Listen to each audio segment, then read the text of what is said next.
2, 3, 4!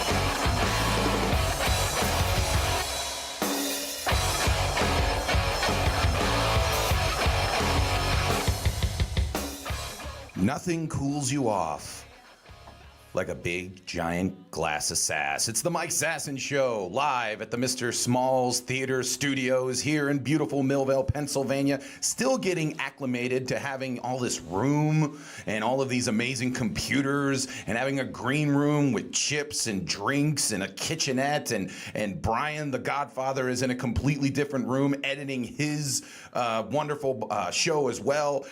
It's overwhelming at this point, but guess what?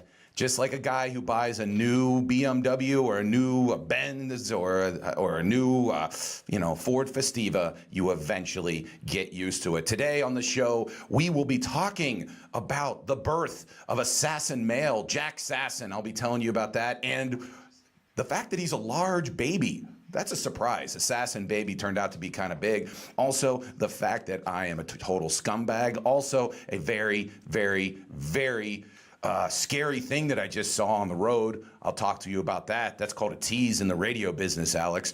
Also, you love those teases. I know. Most of my show is teases, and then I don't get to them. That's true. I don't get to any of them. Also, bar thoughts and experiences. Alex Gets Drunks tell you exactly what's going on in our life. 5 takes. We're going to do Poop on You. And then one of the greatest news and notes of all time. It's just like this week, there was just a ton of stories that I'd like to get to. And you know where you are. You're on the Mike Sasson Show. You're watching live on Facebook Live, or you're listening live at www.riversedgepgh.com, or you're on TuneIn Radio, or you're listening after the fact on SoundCloud, Google Play, or iTunes. It's the modern marvel, which is internet radio. As I mentioned before, I'm going to start. Do you want to start with the positive, which is the birth of a nephew, or the unbelievably sad, horrible thing that I saw on the way here? Let's do sad first. Let's get it out of the way. Let's do sad first. If you didn't know who that was, that's Alex Clemens. That's producer extraordinaire. She's got 97 computers in front of her.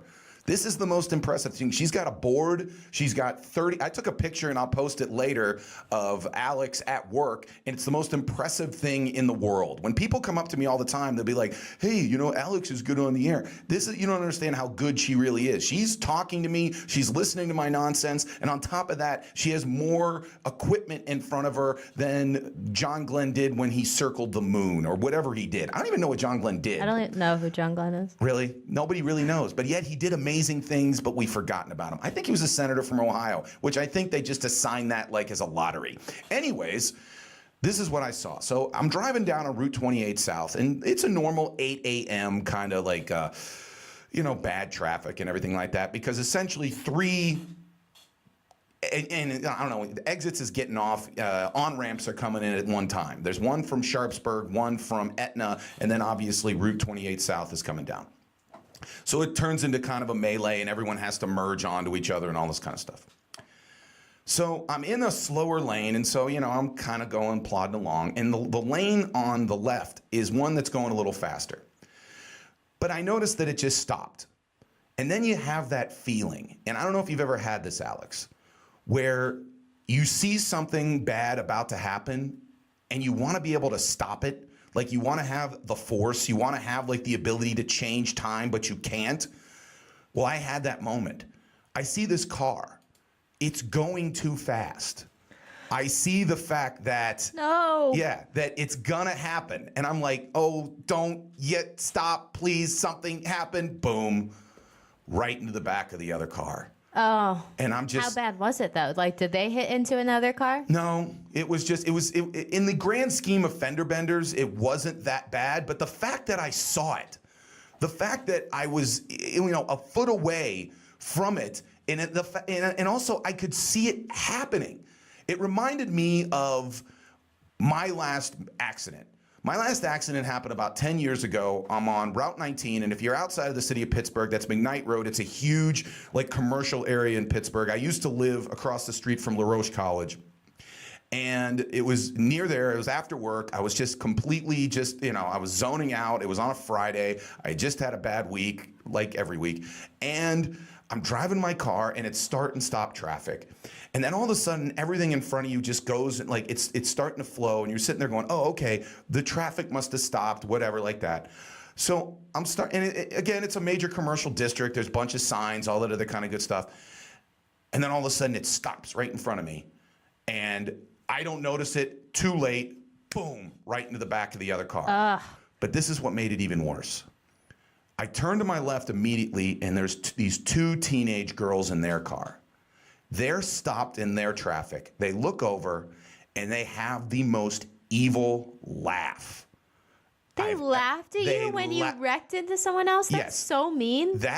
If I'd have had some sort of firearm, I believe I could have taken those two girls out and no judge would have convicted me. That's just mean. Why would you laugh at someone who just wrecked their car? What if they were hurt? Because they're evil people. That's horrible. There are horrible. So here's the thing. I think about those two, girls. They're now women at this point often, and I hope they're having horrible lives. I hope so too. I hope they've gone through 3 divorces.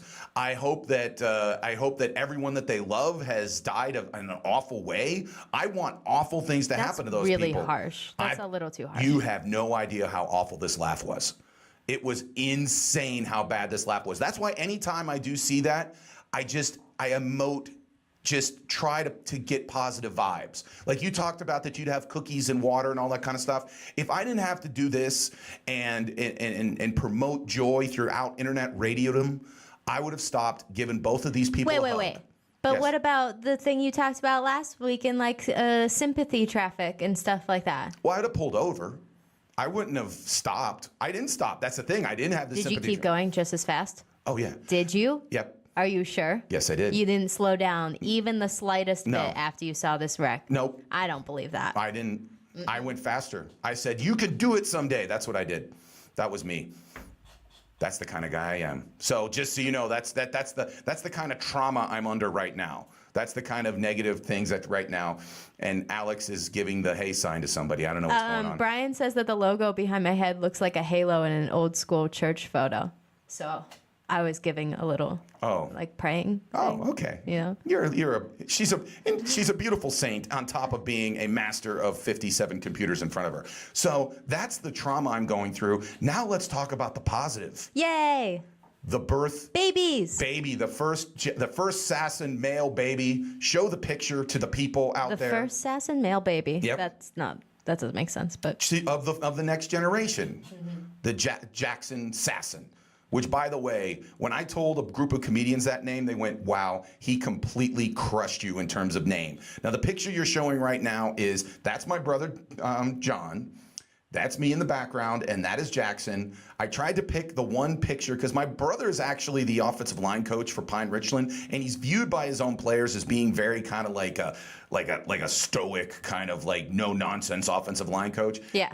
That's the picture of a very happy, proud father right after the birth of his first son, and then me afterwards taking the selfie. So. And then most importantly, the cute baby. There it is. And that is Jack Sasson, which I think Jack Sasson sounds like a cop that doesn't follow the rules. Yeah, he sounds like a badass. Yeah, like he takes a shot of whiskey and then comes over to you and just says, "Hey, I don't put up with that shit," and then he just starts. I can see that baby taking a shot of whiskey. Yeah, absolutely. I think honestly, right now he would be legally able to drive after 2 or 3 shots of whiskey. I believe that's the kind of kid, and and I just posted it on my own Facebook page. So if you're listening on TuneIn Radio or on www.riversedgepgh.com. You can check it out there. Good-looking kid, lady killer already. Yeah. Now, one thing that kind of shook me is I've already talked about what will I do when I eventually have a son about the whole football thing, because it's already come to head, because the doctor this baby was just born. I know, but here's the thing: the doctor that had him was a father of someone that I coached at Fox Chapel, that me and my brother coached at Fox Chapel. He's a large kid. Jack was born 9 pounds, 6 ounces. I was born like the same. Okay. You were a large baby? I was a large baby, There you go. I think I was the largest of my family. There you go. And I'm the smallest. See how that works out? Anyways, born 9'6", and the doctor, again, was the dad of one of our former players. And so he weighs the baby. Now remember, the baby is, 5 minutes old. First thing he says, the first thing that goes into this kid's ears is, "So, coach, is he a guard or a center?" Oh, no. And I'm sitting there. Now the baby's programmed already. From the first moment go, this is who he is. Oh, God. And how many people walked in and went, "Oh, he's a guard. What number is he? Oh, how many scholarship? He's a baby. How many scholarship? That's what he is. How many scholarship offers the kid have?" And I'm just like, this kid already is, He doesn't even have a choice. it's just he's either going to love the sport of football or completely rebel and hate every moment of it. And to be honest, and I'm getting this recorded right now, Jack, if you hate the sport, I kind of get it. Because obviously your you have an amazing father. You have a nice father. You lucked out. You got the greatest set of parents that any two people that a kid could ever have. But I'm going to be honest with you. In the fall, football is going to be huge around your household. It's Steelers, it's college football, it's high school football. I can only imagine his outfits. Oh, he's probably already got 15 jerseys. He's probably already been sent 5 footballs. Yeah, what was your baby present? My baby present Yeah, was, what did you get them? My presents. Wow. Was I supposed to get him a present? Yeah, you're supposed to get babies presents. I didn't know that. I've never gotten a baby a present. You're not a great uncle. Okay, I'll get him a present. I'll get him something. Yeah, at least get him something to wear. Okay. Or maybe get him just one diaper. Okay. I'll buy him diapers. I heard that's like expensive. That's a thing, yeah. Yeah, but I don't know Maybe sizes just like start his college. Well, he might not need it if he's a famous football player. See, now even you're doing it. Yeah. It's like, he's going to get a scholarship. He doesn't need money. That was my... But you should start a college fund anyways. Yes. Because even if he does get a scholarship, then he can have money for after college. That's right. And he won't have to, Or he could have, he could have beer and weed money. You never know. Exactly. That's the kind of uncle I'll be. To be just the greatest football player. Yes. Beer and weed. Beer and weed, the breakfast of champions. Moving on, again, that's Jack Sasson. Again, the pictures of Jack are on my Facebook page, also on the Mike Sasson Facebook page. You can do that. And again, comment on the Facebook page, and we will respond in toast. I don't even know what that means, but we will respond. Now, back to the negative of the world. Oh. So last night,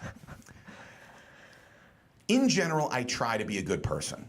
Right. I fail pretty much all the time. Yeah. This story I feel terrible about, which is why I'm bringing it up on my show. Because you were trying to apologize by making it... Yeah, public. Yeah. All right, so here's what happened. Last night, I'm at an open mic. Okay. I'm waiting to go on, and a couple people who I had not seen before, they're like their first or second time ever doing stand-up, are doing stand-up. They're actually not doing bad for their first or second time. I've often said that watching an open mic and like bringing your friends and family like to your first or second open mic is a bad idea. It'd be like bringing your mom and your parents into the room the first time you had sex. It's just not going to go well, and so just keep that private. Anyways. Not just the first time, though. Yeah. Well, every time that you have sex, don't bring your parents into it. I don't know. By the 30th, weird. You might want to show off some stuff. Anyways. At the end of the day, I'm doing that, and I'm on my notes. I'm trying to write comic masterpieces like I always do. And I hear one of the comics say this line. He goes, "I'm trying to be a better person. I'm trying to do more stand-up." And when I heard that, I'm like, okay, that needs to be addressed because those two things don't match up. You either have to become a better person or you have to start doing stand-up. Oh. You can't do both because becoming a stand-up essentially means you're going to become a professional asshole.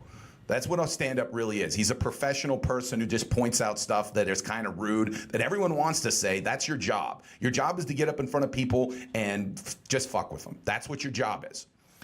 Anyway, so I eventually get up on stage. I'm doing my set. It's going wonderfully because I'm, comedic genius. Anyways, the kid that I believe says this walks into the room. Now remember, the kid I believe says this. Wait, you didn't know that he said it? I thought I did. He was a kid, glasses, kind of, whatever. So you mistook him. Yeah, kind of. Okay. I do the thing. I sit there and I say exactly what I just said. I go, kid, loved your set, but here's the deal. You have two choices. Either become a better person or start doing stand-up. You can't do both. It wasn't him? So after the set, I come off, and a kid comes up to me and goes, hi, my name's Nate. I'm the guy who actually said that. Oh. And I felt so terrible that I went over to the other kid that I had been talking to the whole time. And I look at him, and he looks at me and goes, yeah, I know. And so I go, dude, I'm sorry. I didn't mean it. And I felt so bad for the rest of the night. You're the worst person. I know. You should never call people out unless you know for sure things. No, I'm going to continue to call people out. That's just what I do. But you should know who you're calling out. If you're going to call out someone specifically, I feel like you should be 1,000% sure that person is that person from now on. From now on, I'll try to be a better person. I'll try. I'll fail probably, but I'll try. You know what I'll also try? To do a better show. And next, the way I'm going to do it is I'm going to do the segment in which we all figure out what kind of wonderful person our producer is.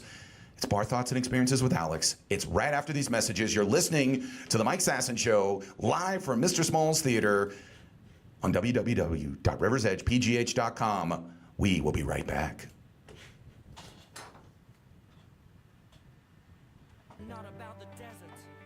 We are back. It's the Mike Sasson Show, live from Mr. Small's Theater here in beautiful Millvale, Pennsylvania. You're listening to us live at www.riversedgepgh.com or on TuneIn Radio, or you're watching us on Facebook Live, or you are listening to us after the fact on SoundCloud, Google Play, or iTunes. Right next to me is the greatest producer in the history of internet radio. When the good Lord said, I will create a producer to produce quality internet radio, he created Alex Clemens and then broke the mold. And then afterwards, she got her drink on. That's why we have Bar Thoughts and Experiences with Alex. Alex, this week. Did you not want to play the music? You didn't want to dance? Of course I want to dance, but the problem with this chair is I'm not completely confident in its dexterity or its strength.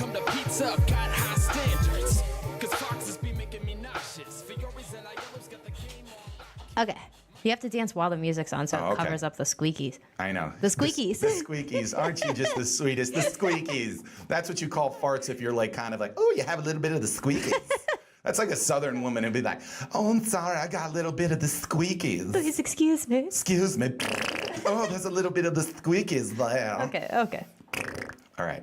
Best fart noises. That's a gross fart noise. I know. I have so many different fart noises, too. Okay, we don't need to hear them. That almost sounded exactly the same. You're not very good at this. What are you talking about? I did a... That was like a more of a wet one. Then there's like... That was the same thing, but shorter. Okay. We don't need all of these. It's grossing me out. We have that later. Okay. Gosh. Anyways, do you want to hear some of my bar thoughts, or do you want to just keep farting? What should we do here? Can't we do both? I got a little bit of the squeakies. Go ahead. Anyways, have you ever had this happen to you, Mike? I want to know if this happens to men as well, because I know it has happened to me 6 God million times. Is it something about 6 God million also is a different number than just 6 million. I understand. Is it something about a vagina? Then no. No. Okay, go ahead. Have you ever you've been in a circumstance where you were forced to be nice to a person, and then they take that as you are flirting with them, or that they have the opportunity to flirt with you? Have you ever had that happen to you? Yeah. I mean, obviously, first and foremost, your opportunity with the opposite sex has been way more, Well, obviously. because you're attractive and I'm not. But the thing is that, I'm genuine. I'm always nice to everybody. Now, sometimes, obviously, see, the difference is I don't think that, and you can maybe answer this question, I don't think that when men are nice to women that, I guess in most cases, I think most women live in a world where they kind of assume that that men want to get with them. And so unless the guy's just this makes no sense. So the answer really is not as much as you'd think. I'm thinking maybe 1 or 2 times in my entire life. Well, I mean, this happens a lot to me at work. Okay. Mostly. I'm a really nice person. I understand. To everyone except and me. I feel bad all the time. Like if someone's not talking to a certain person, like I'll talk to them because I feel bad. I don't want them to be alone. Yeah. And then they're like, oh, this girl wants to get in my pants. And I don't. But it happens to me at work a lot. It happened to me yesterday. With customers, you're saying? Yeah. Okay. Now that makes no sense. Yeah, I have to be nice to you. Yeah, exactly. It is, you know that this is my job, that I have to be nice to you. And I couldn't tell. It was also a man from Jamaica. Okay. Okay? Mm-hmm. So I couldn't tell if maybe his customs are a little bit... That was the guy from Jamaica saying he's at the door. He's going to sit there and be like... I don't honestly know which computer that's coming from. That is me, man. No, what? Anyways, so... I didn't know if just like maybe their like customs are different, and they're not. He wasn't necessarily flirting with me. He was just like, that's just how they are. When the man pulls down his pants and shows you his genitals, that's typically, that's not just a custom from another country. But like everyone that I work with, like I was alone for a while because everyone else was doing other stuff, and so, but once they came into the store, like everyone that I worked with could see that I was like feeling awkward and then was so worried about me for the rest of the day. They're like, are you okay? Like, I'm fine. Like I have to deal with this all the time. Okay. But I'd like not to. All right. So I don't know how to fix that though. Do you have any advice, Mike? See, and I understand, and that's like from the reverse angle, from the male angle. Right. From the ugly person angle. You're looking, what? You don't have to say it like that. I'm sorry. But the thing is that always comes through my mind is whenever a woman is nice to me, I assume it's because she's just being nice to me. Because there So you don't assume that? I assume the opposite. Okay. I assume that no person likes me, and that ultimately, if she's being nice, it's because she's taking pity on me. So I have actually lost out on female, rendezvous because I find out later that no, she actually was hitting on me. I just felt that she was just being nice. Do you remember how we had a conversation before about how there needs to be like a sign for hey, we're just friends and let's hook up? Yeah. There should also be a sign where like, hey, I'm interested. Like we should just be more open about it maybe. Yes. I love, and I've had this situation happen where women have flat out come up to me and said, hey, do you want to go out on a date? I love that. But it's easier because then, one, it's easier for you to know that they are actually hitting on you. Two, it's easier for me to shut people down.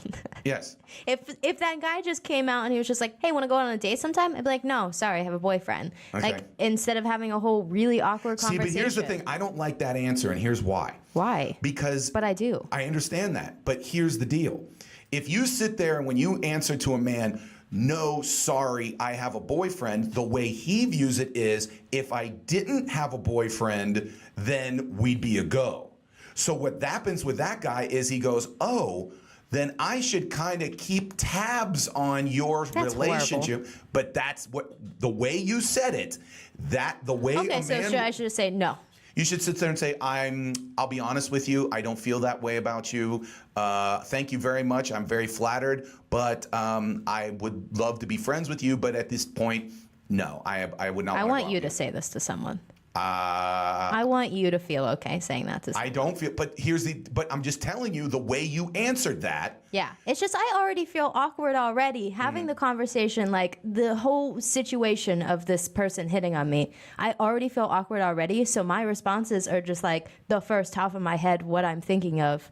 So like that's going to be my first response. I'm not going to think about it and be like, oh, okay, how should I go about this in a way that he's not going to keep tabs on my relationship? But I'm just telling you the way you said it, he is, you in his mind, in the male mind, you basically said, hey, we'd be in the back fucking right now if I didn't have somebody at home. Well, men should just think differently. They don't. They're idiots. So essentially, that's what he's thinking. So you have to just flat out just be like, I'll be honest with you, I do not have feelings for you.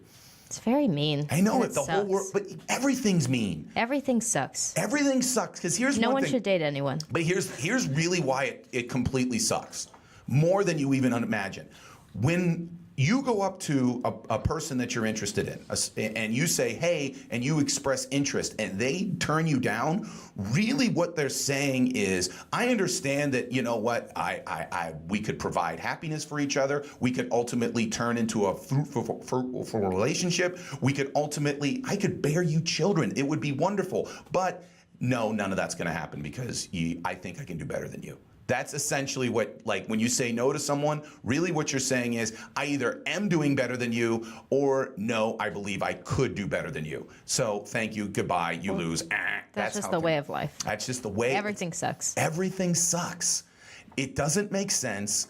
No one is any good. We just try to make it through life. All life is a football game that we're losing 35-0 in the fourth quarter, and we're just trying not to embarrass ourselves further. That's it. That's sad. It is sad. But you know what's positive? Babies. Babies. The fact that Jack right now is batting 1,000 and everybody loves him. That he hasn't had some other baby come up to him and go, I think some other baby's cuter. No, that hasn't happened yet. It's happened to his Uncle Mike. And that's why he came up with 5 takes. So play my theme song. I will. Eventually. Yeah. Do, do, do, la, la, la. There we go. That was a weird transition to your music. What? You were like singing a lullaby, and then we just go, yeah! Satan is super cool. So thank you very much, Alex, for playing my theme song. Right now, it's 5 takes. 5 takes is where I tell people 5 of my ideas over the last weekend, and you say, not so good, or hey, that's great, or you know what, Mike, I think I can do better. First take. Everything in my life, as soon as I leave a place, it gets way nicer. Which is why moving into this studio is like, for the first time in my life, it got nice while I was there. Oh. Because, like, show the picture of the indoor facility at the University of Connecticut. They just got new turf, and it looks absolutely fantastic. And the only thought I had when I watched this was, holy crap, does everything get beautiful once I leave? That was not there when I was there. When it was raining. And what did your field look like? Oh, not even remotely close. Look at, that's an indoor facility. It looks like a giant airplane hangar with beautiful blue, Yukon on one side, the big Husky in the middle. Everything's amazing. When it rained, when we practiced there, we would just get wet. We didn't get to go inside of a beautiful air-conditioned facility like that. And and the same thing happened at Fox Chapel. As soon as I left, they got beautiful turf. We used to just play in a mud pit. Then they were like, after I left, they're like, no, let's build turf and let's build beautiful locker rooms and all this other kind of stuff. So again, that's why if anybody wants to know why I keep harping on how amazing this place is, it's the first time in my life something got good while I was there. So thank you. Yay, Mike. Yay to the River's Edge for doing this. Number 4, what did Barack Obama ever do to you? Yesterday while I was driving on Route 28, I saw a picture of a truck. Show the truck. Okay, as you can see, I put out the license plate just in case anybody wants to know. See how he has like the little picture of the guy peeing on Obama's name, but then also the person has it on top of like the window as well. I think they just came in a pack of 2. Do you have to put on both of them? Can't you give them to another friend who hates Obama? Like, what else do I do with this? Yeah, so I got 2 places to put them. Yeah, so if you were listening to this on a podcast, like I don't even know who that is. Is that what the person peeing? Yeah. I don't know. It's like a cartoon. Yeah, it's like they have Calvin and Hobbes. I guess one of them, the boy, kind of pees on things. That's kind of what he does.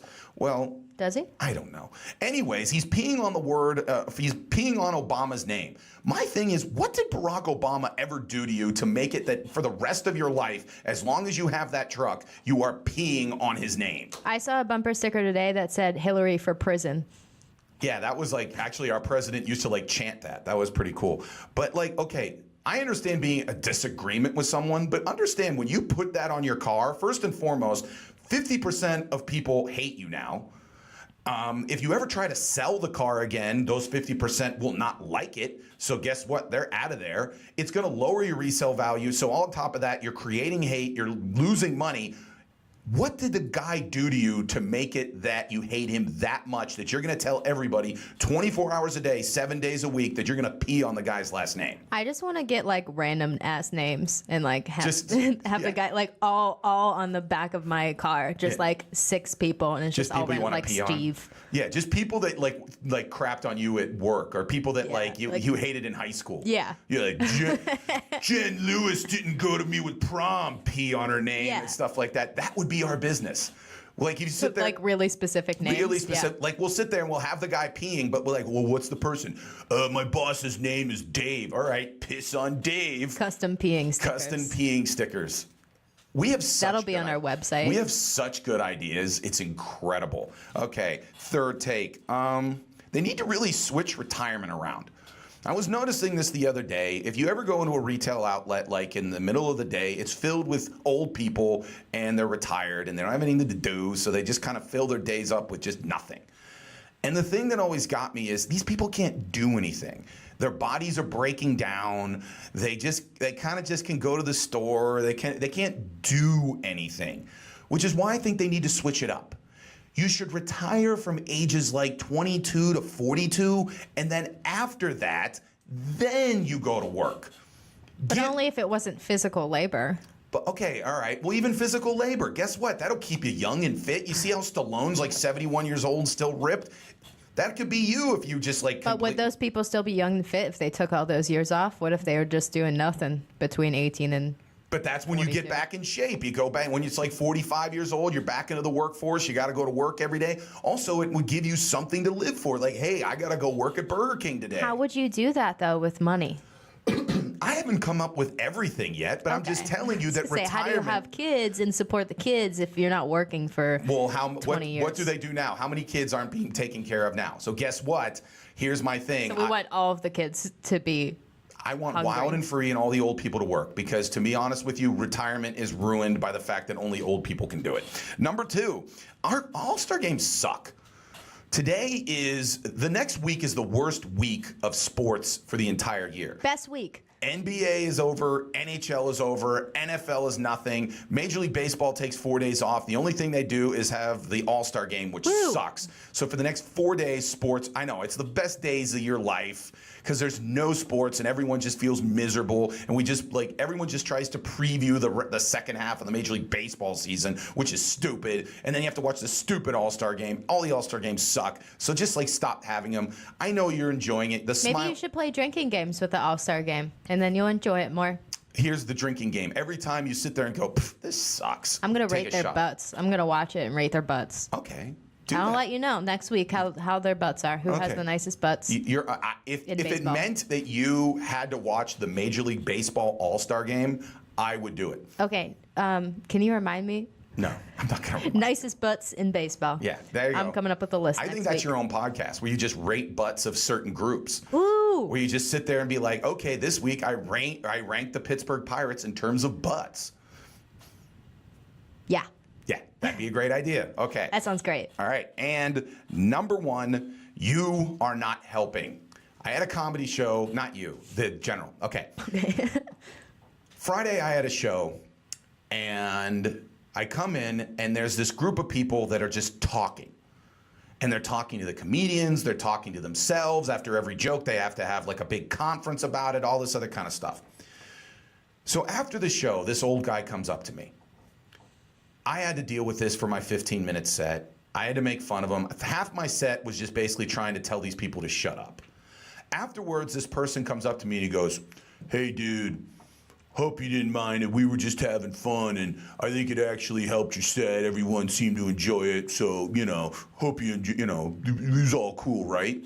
It didn't help, and we do mind. Yes, exactly. It was terrible. You ruined my night. You're a piece of shit. You're an awful human being. Go to hell. Why are you even talking to me? Why even talk? But that happens at least, like, once or two or three times a month when I do shows. I do shows like every weekend, but 2 to 3 times during that, there's always an annoying guy or an annoying woman who sits there and thinks they're helping. They're helping and then thinks that they're like, I can do that. Well, like, listen to how funny I was talking during his set. I can do it. The one time that I really got into a guy was there was this guy at the bar we frequent, Scarpace's, who was sitting there and he was screaming at every comic and just talking to him just obnoxiously. And every time he'd say something, he'd like add in something, all this other kind of stuff.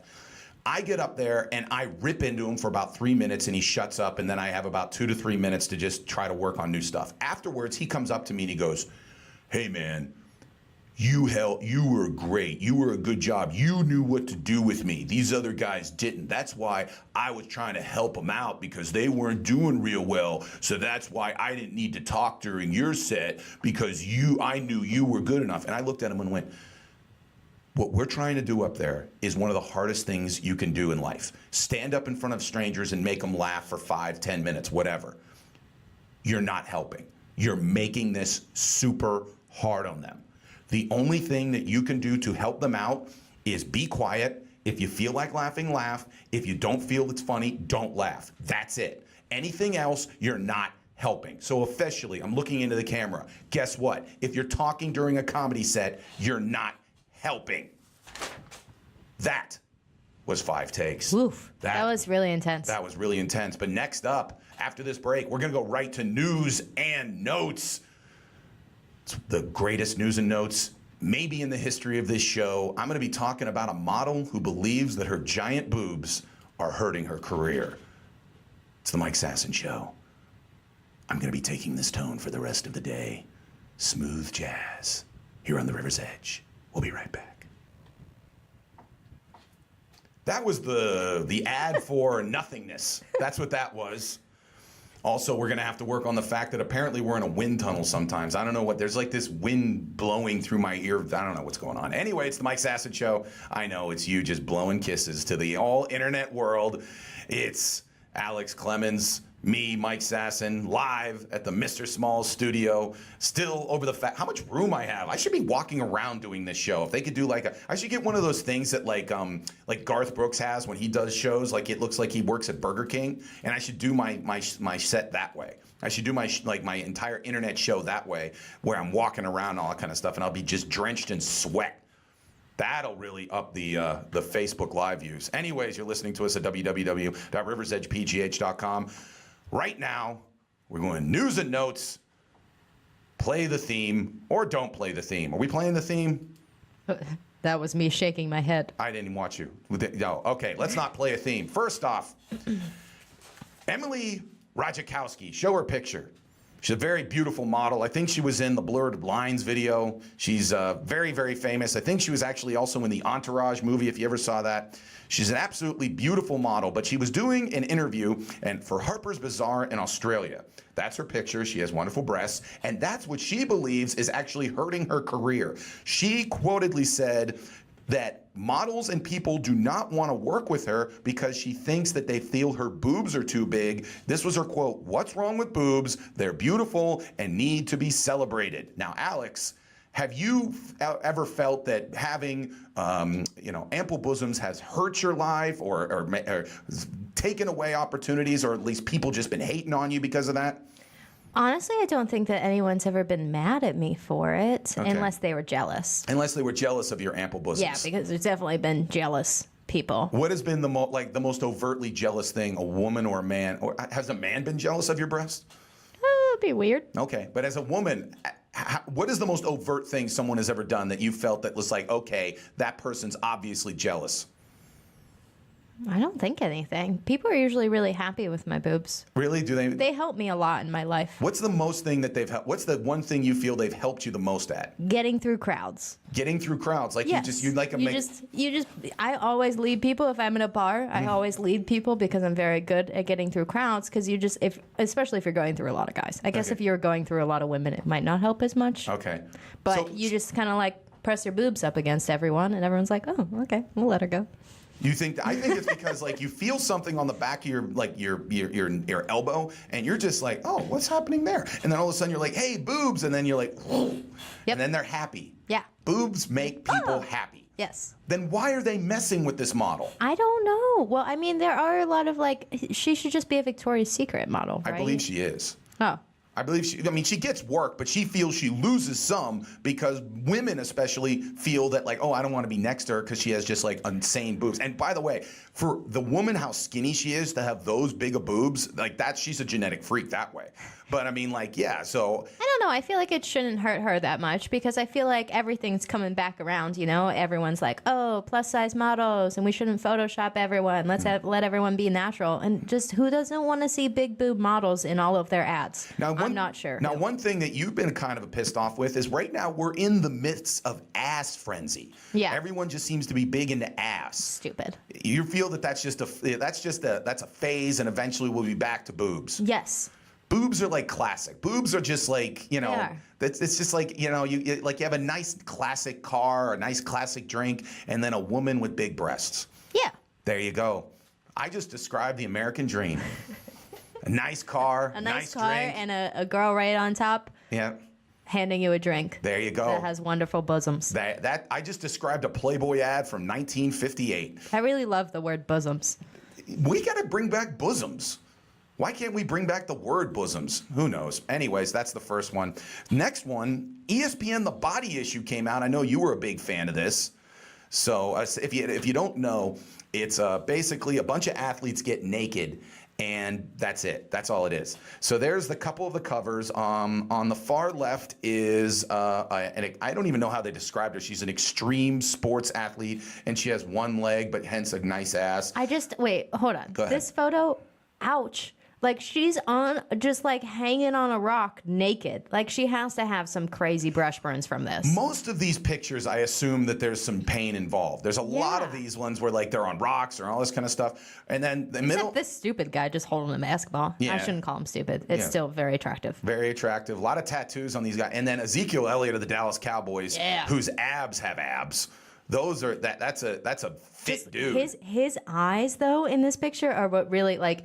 Obviously, you're looking at everything else, too, but his eyes, like, bring it together. They're so fierce. Yeah, there you go. It's crazy. Now, there's a couple other pictures. There's the tennis player that I don't know her name. She's, like, from Australia or Denmark or one of those other places.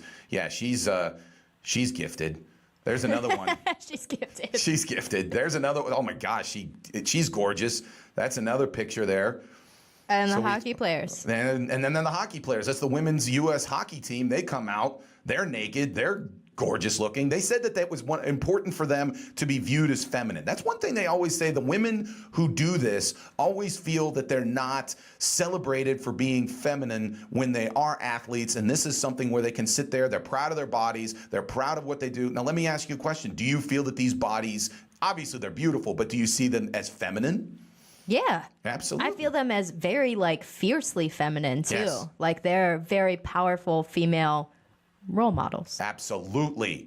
Now, next year, when this show becomes the biggest internet radio show in the world, and they go the internet radio body issue, Alex, are we in? Because we just, I kind of need to be athletic. No, the internet. That's the whole point of it. The internet radio one, I think, basically would be for unathletic people. That's weird. Internet. I don't know if I want to see any internet radio people naked. Yeah. But especially just besides myself. Yeah, you want to see yourself naked. But here's the thing: it would just be interesting ways you're just trying to cover up junk. That's all that. Like a little microphone or something like that. Oh, that would be good for men. Yeah, there you go. Depending on how big the microphone is. Yeah, hi-yo. But that'd be bad when you're like, hey, I need a microphone to cover up my junk, and they just give you like a little lav mic, the little one like here, and you're just like, not funny. And there's like, I wasn't trying to be funny. Anyways, sad. It is sad. Small penises are sad. Anyways, moving on to something more happy. Woman out of New York City, 49 years old, mother of 4, Olga Valerio. She lives in Bay Ridge, Brooklyn, and this was on the New York Post. Her address was listed as having the most noise complaints in all of New York for having the most complaints about loud sex. And what happened is she lives apparently with her 31-year-old daughter. She's 49, 31, so obviously she had it young. And people were assuming that the daughter was having the loud sex. So she said, no, I'm going to be a good mom, and I'm going to tell everybody that actually it was me having the loud sex. That's her, 49 years old, with her 26-year-old boy toy, who's a maintenance worker for the building. Now, here's my thing. What a sexy story. Isn't it sexy? He's a maintenance worker for the building. I know. And like came to fix her pipes. There you go. Now, let me ask you this question. In my opinion, I guess this is me being the guy, everyone's focusing on the woman because she says, oh, I'm being an altruistic mother. I'm making sure everybody knows that, no, I'm doing the loud fucking, not my daughter, which probably the daughter's like, thanks, Mom. Anyways, from a female perspective, if you knew that this dude, who, by the way, is the most nondescript dude in the history of the world, like he's just an average dude, but he's making this woman scream so loud during sex that they're getting the most noise violations in the city of New York, which you got to think there's an entire department about noise violations with sex in a city of 8 million people that live on top of each other, and they're getting the most. Is there a part of you that sits there and says, I kind of want to ride that to see what ride it is? None? What if it's not real? What if she's just faking the noises to make him feel okay about himself? But let me ask you, so that he'll continue having sex with her. Really? You think that like she's like, okay, I'm 49 years old. I got to make this 26-year-old dude feel that he's doing such an amazing job that I've got to just really over dramatize? Yeah, or maybe she's just an over dramatic person to begin with. Has there been a person that you've really liked and so you're going, okay, I got to really play this up to think that he's doing better than he is? No, I just try and be myself. Okay, see that. But sometimes people being themselves is people being really loud. Yeah. Maybe she's just a loud person in general. Well, she's obviously a very forthright person because she got the picture taken in the New York Post for like, hey, I do loud screwing. Yeah, I feel like she's probably a very like outgoing, loud, obnoxious person to begin with. Well, you just described New York. Anyways, another list that I like, we always love lists, was the list of the top 10 funnest schools in all of America. Show that.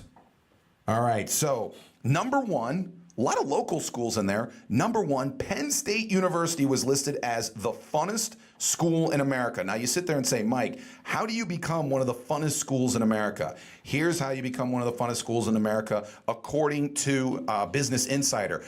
Heavy Greek life, lots of sports, lots of drink.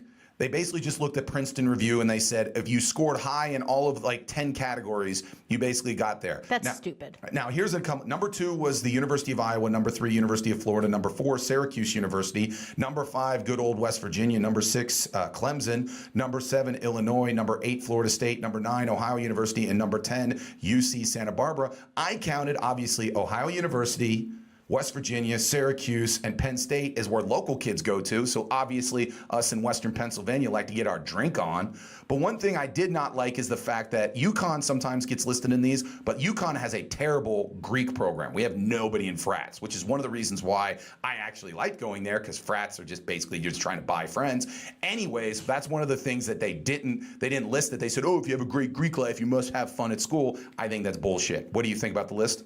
I think it's stupid. All right, moving on. Now, can I read some comments before you start the next thing? Certainly. So the cartoon thing from the peeing guy. Okay. Yeah, that is Calvin. Okay. From Calvin and Hobbes. Cool. Pete Peters commented some peaches. Good. I think that's like butt. Butt or boobs? I don't know, because people have sent me these things, and I don't know which it is. I just found out that, like, I feel like such an old person when people send me things. I'm like, I don't know. Do you know how many times I've Googled, like, someone has said, like, you know, like, you quote, like, rap lyrics, and I have to Google, like, exactly what it means? Like, I just found out, like, a couple months ago about, like, how eggplant means dick. So, I don't know. Yeah, I'm the least, like, hip 24-year-old. I'm very uncultured. Why did we hire you, then, to be my link to the young people? Go ahead. Pete Peters also said that the woman climbing the rock in the body issue, she is a disabled veteran. Absolutely. God bless her. Absolutely. Yes, she is. Yes, she is. That's it. There we go. All right, there's our comments. Thank you very much. Moving on to dudes out there. Dudes. If you ever want to get with a woman who is way hotter than you, They did a study in Texas, and they found 187 couples, and they found the ones in which basically the guy was not in the same league as the woman. I don't know how they quantified this. That is so mean. I know, but they had to just judge a bunch of people and be like, nope, she's hotter. Yeah. And so what they found out was the reason why they got together was they knew each other well beforehand. Well, there you go. Correct. You got it right. They got it right. I think that's a nice noise. Honestly. I know it's a nice. If it happens at the right moment, it's a good thing. But the thing that gets me is that I feel bad for guys because that encourages guys to get friend zoned. Because if they're like with a beautiful woman and all of a sudden they go, you know, the only way I'm going to get her is if she gets to know me, and then eventually, because that's the fantasy of the friend zone dude is, oh, I'm not getting her right now, but as soon as she finds out what kind of great guy I am, then she'll understand that I'm the person for her, and she'll dump the asshole she's with and she'll be with me, and it'll be wonderful because I'm a nice person and she's beautiful on the inside and the outside, and it's not going to happen. Life I feel sucks. like it's Kill just yourself. one of those things where the guy, it's basically once she's just hopeless and she's like, well, I've dated everyone else, I guess I'll go back to this guy. That is because I got no other options and I want to settle down, and all these other fuckboys are just, doing their thing. I just want to settle down, so I'm just going to go for my friend. To me, that's another T-shirt that should be sold at your store for like guys. That's a really long story. When you just sit there and says, when you're done with the fuckboys, I'm your man. I'm your man. There you go. And then a woman's like, I got another couple years of fuckboys. Anyways, moving on. The Rock.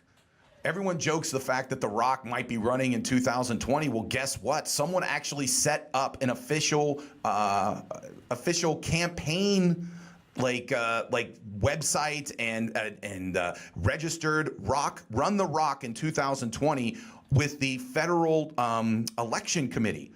So this could possibly happen.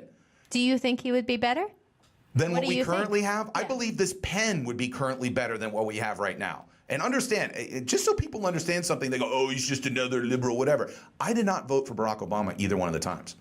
Okay, I voted Libertarian. I never voted Democratic until this past election because simply the man we have currently in the White House is incompetent.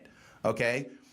And again, this water bottle, which is I would rather have this water bottle as president. I will run this water bottle in 2020 over the current gentleman who is, running the country. So yes, I believe The Rock has a better. I would be more comfortable with The Rock. All right, moving on. This to me, and we'll end with this. This to me is the sign that either A, it's true love, B, your dick game is strong, or C, basically this woman's on drugs. It's a 4th of July cookout in Oklahoma, and a guy is going to propose to his girlfriend at the picnic in front of the family. But somehow, some way, the cops find out he's there. He has all of these warrants for his arrests. They arrest him, and he goes up to the cop and goes, hey, Mr. Police Officer, I actually want to propose to my girlfriend. Can I propose to my girlfriend before you take him away? And the cop says, sure. So show the picture of the guy in handcuffs on his knees in front of his girlfriend after she says, yes, I will marry you right before you go to jail. I think it depends. I was about to ask you that. Which answer is that? See, Great dick game, she's desperate, or basically they're just in love? Well, what if it was something that she was in on? Like maybe they were doing these crimes together and they like have a life of crime, but they love each other. Well, maybe he's taking the rap. Yeah. Like he's taking the hit. If he was taking the rap, like how nice is that for her? Oh, yeah, I'd say yes. Maybe not to that dude, but oh, you're saying that to my other, like partner in crime. Yeah, there you go. Then you're real partners in crime. I'll tell you right now, and I am such a cute story, isn't it? That's what we're going to end it on. Something positive. My partner in crime, Alex Clemens. Now, one thing next week. I think we need, some trumpets, some, whatever. Next week is our first anniversary. Aww. July 19th last year, so July 20th, next Tuesday, will be 1 year of shows, The Mike Sasson Show. Unbelievable what we have done here with this beautiful studio, with all the great moments. We're going to have a big year in review. We're going to be talking about what we've experienced over the last year. It's going to be amazing. You're going to want to listen. It's incredible. I thank again Alex Clemens, the best producer in all of internet radio history. My name's Mike Sasson. Catch us next week for our first anniversary show. And listen to everything else on the River's Edge. It's incredible. The most unbelievable local bands, unbelievable local music. You don't want to listen to the radio. You want to listen to another, Taylor Swift song? Come on. Stop. You want to listen to the best stuff. It's the best local stuff. Again, it's the Mike Sasson Show. Thank you again to Brian Crawford and the River's Edge. Listen to us, www.riversedgepgh.com. Catch us all there. iTunes, SoundCloud, Google Play. Again, see you next week. Bye.